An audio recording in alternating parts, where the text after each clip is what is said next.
Well, for us, the preparation for this game started with great respect for Scott Drew, his program, how good of a coach he is, his coaching staff, their players. They have really good talent. So for us, to win by this margin, I think speaks to the level of killer instinct that our guys have, the competitiveness and the connectivity. I thought guys did a great job. Last 2 games, my math is right. We have, I think, 38-8 assisted turnovers. Obviously that's a big deal. I may be off by 1. If I am, tell me. Am I off? I'm off by 1, I think. Yeah.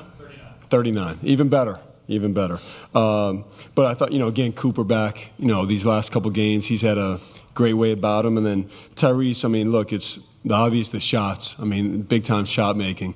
But I think he's just been competitive and great leader, setting the tone every day with what we're doing.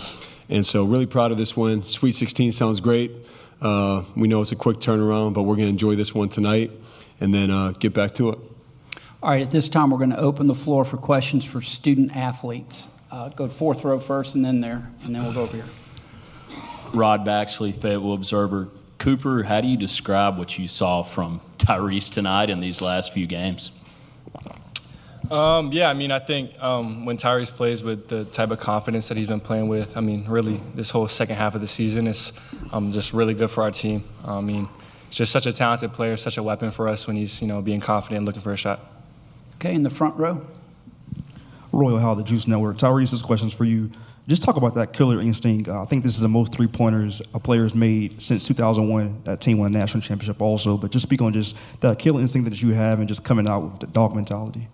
I think it's just my preparation, just behind the scenes, putting in the work and trusting myself. And, when I'm on the court, just playing free and just having fun out there, just trying to cherish every moment I get with these guys and just having fun.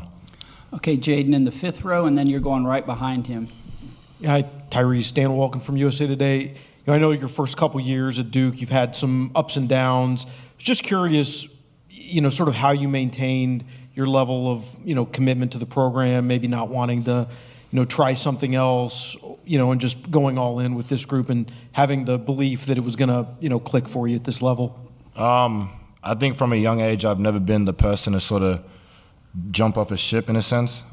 Just trusting myself, obviously trusting Coach Scheyer and the program here. But everyone's on a different journey, and whether it's 1 year, 2 years, 3 years, 4 years, just making sure I'm level-headed and always trying to get better every day. Okay, on the edge here, 1 row back, and then we'll get David.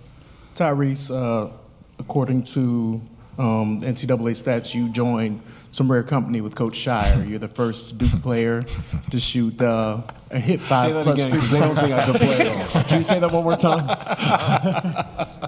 First Duke player to make 5+ 3-pointers in back-to-back NCAA tournament games.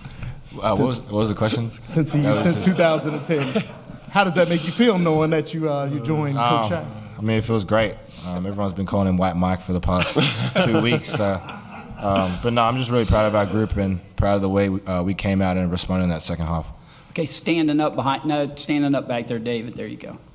Tyrese, David Teal with the Virginia Pilot. It's a 35-30 game with about 3-4 minutes to go in the first half, and you guys close on a 12-0 run. What kicked into gear there to get you guys some separation? Definitely the things we spoke about pregame, just rebounding and playing defense. When we stick to our defense, stick to our habits, we're a really hard team to score on. And, once we started getting loose balls and rebounds, we could push in transition and play our offense.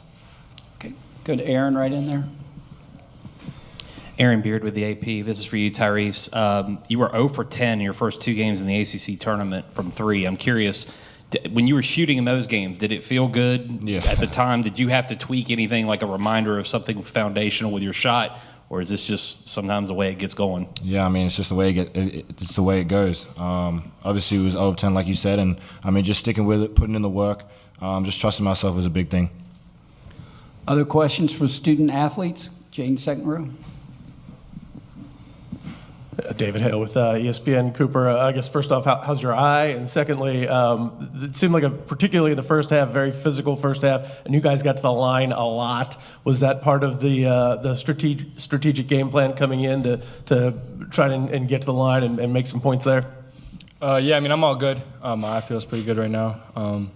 But I think, just getting downhill, getting in the paint is when good things happen all around. So whether it's kicking out for threes or, like you said, getting fouled. So that's definitely something that we emphasize going into every game, just getting in the paint, trying to make plays. Jaden in the front row up here. Bryce Cherry, Waco Trib. Cooper, you went up against your old high school teammate, Robert Wright. He was guarding you a couple of times coming up the court. What was that like to see your old buddy? Yeah, it's just a cool moment, cool experience, spending a year together, winning high school national championship together, going undefeated last year. It was just really cool to see him on this stage and see how well he's doing. Just a great experience. Any other questions for the student athletes? All right, gentlemen, you're excused. Thank you very much, and congratulations. Good luck in Newark. All right, let's go front row, Cooper, and then we'll go back there.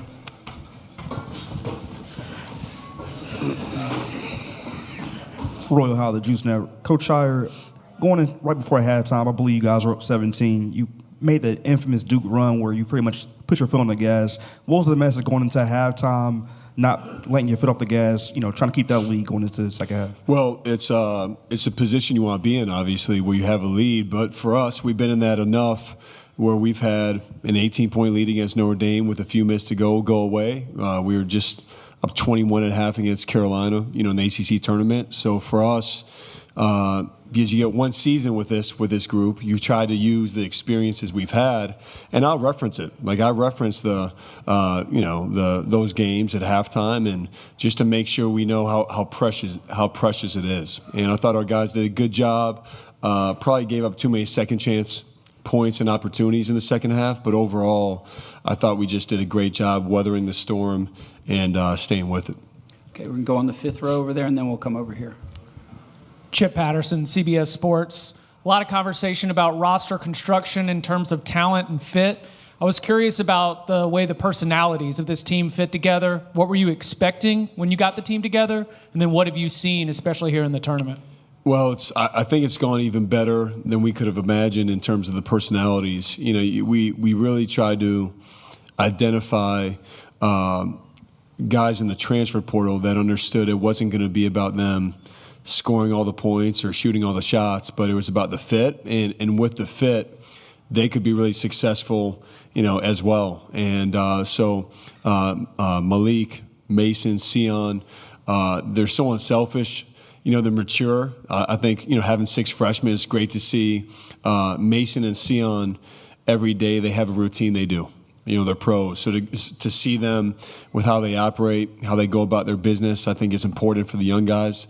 And then, Malik is just the ultimate team guy. And obviously, we want him to play, but even still, he's cheering everybody on. And so I think that's a big thing, just the understanding that it's not about shots and points, and it's about the fit and being part of a winning team. Okay, Jaden, front row, you had a question, right? Brett Friedlander, Saturday Down South. John, as a guy who, as we have documented here today, that you've made a few three-pointers. Do you have a feel for what it's like to be on a heater the way Tyrese is on right now? And then the other thing is, did you have a chance to say anything to Jerm in the handshake line? Yeah, well, one, just with Jeremy, I told him I love him, in the handshake line. And, I said this the other day, but we'll look back on his 4 years at Duke as such a key moment. I think selfishly for me, I feel that way because of the transition. He was the only returning player to come back when I took over, and that meant a lot. And I've been through a lot with him. It was strange seeing him in green. I had to do a double take today, even though I knew he wasn't on our team. But told him I love him. That's all I said to him. And then with Tyrese, I think the cool part is somebody asked him the question of how he went 0 for 10 in the first 2 ACC games. And so just to have that toughness about him, I think he's hit 6, 6, and 7 the last 3 games. So it's actually, you asked me about my shooting days. I think I couldn't make a shot my first 2 tournament games my senior year. And then finally against Purdue, I got a few to go down. But really proud of him for his work ethic and his disciplined shooting. Okay, Jaden, fourth row in the black, and then you're going to go fifth row. Coach, it took a few minutes for Kaman and Pat to get going in this game. Can you talk about the lift, though, that Pat gave you in the first half and a little bit about his competitiveness? It seems like he has sort of a sly grin that gets under an opponent's skin. Would you agree with that? Yeah, he's a sly grin is a good way to put it. You know, Pat is he's a quiet competitor. You know, he's got great feel. There's not really any moment that's too big for him. He's really, really smart. And he understands the game well, but he's physical and competitive. And for us to have two freshman big guys playing in a round of 32 game to go to a Sweet 16 against a great player in Omir, and just to have the physicality, I think that's the hardest part, to be physical without fouling. And Pat came in, he made 6 free throws. He played good defense. You trust him with the ball. He's just been such a solid guy for us, and I'm really proud of him for what he's done. Okay, 5th row, Jaden. Yeah, Dan Wolken, USA Today. John, you've had a lot of great prospects at Duke who showed what they could do relatively quickly. You know, with Tyrese as a coach, how do you handle when somebody, you know, their first couple years maybe doesn't live up to the expectations and all the things that go with that, especially in this era?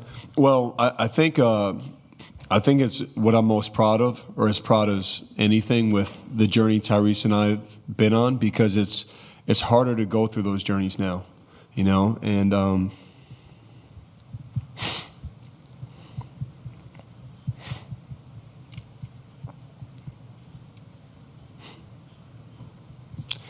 you know, Tyrese.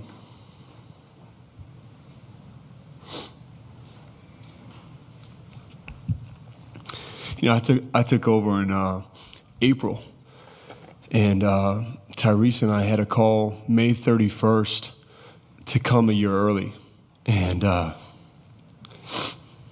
sorry.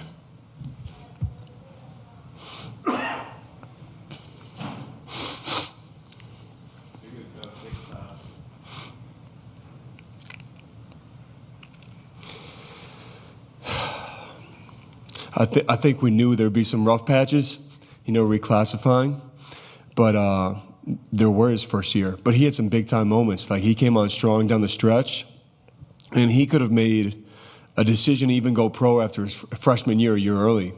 And I think he and his family, his, you know, mom and dad, they had such maturity to understand it's more important to be ready than just be drafted. And so he doubles down, comes back, huge expectations, and me and Tyrese both would say his sophomore year didn't go the way we wanted. And I think that's where it's easy to split. And I was not in a convincing mode, I think, after that season. I was just matter of fact, where I saw it for him and the opportunity, and just we had honest conversations like we always do.